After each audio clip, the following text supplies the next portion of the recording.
আসসালামু আলাইকুম। কিছুদিন আগে আপনাদেরকে বলেছিলাম আমাদের একটা 28 জাতের ধানের একটা জমি আছে। ওইটা জমিটা 28 ধান হলো আপনার আগেই পেকে যায় আর কি। 29-এর থেকে আমাদের 29 হলো আমাদের মানে প্রধান ধান আর কি ফসলের ভিতরে। সবাই ওই ধান চাষ করে।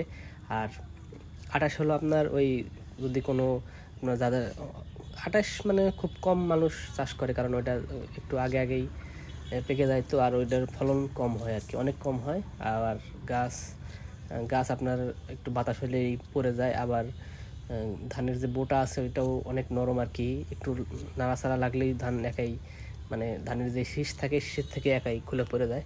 যাই হোক, ওই ধানটা আমাদের এখানে লাগানো হয়েছিল। এর মূল কারণ হলো এটা একটু নিচা জমি তো, আর এখানে পানিও একটু বেশি ছিল। যখন চাষ দেওয়া হয়েছিল ধান লাগানোর জন্য তখন এই পানি বেশি ছিল, এই জন্য আর কি 28 ধান লাগানো হয়েছে।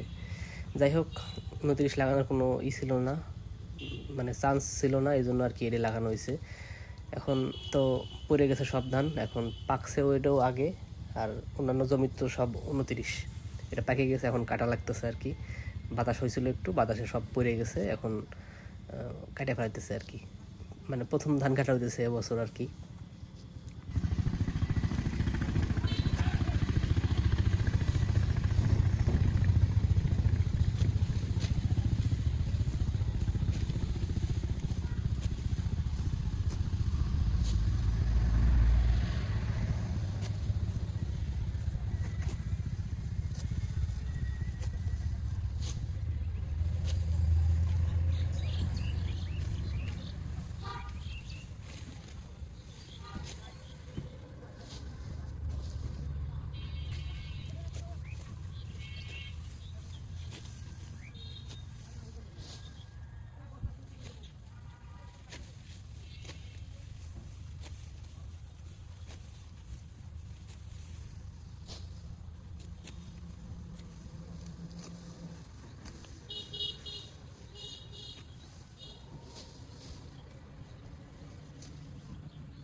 ধান কাটতে যায় তো আমার হাতই কেটে গেছে।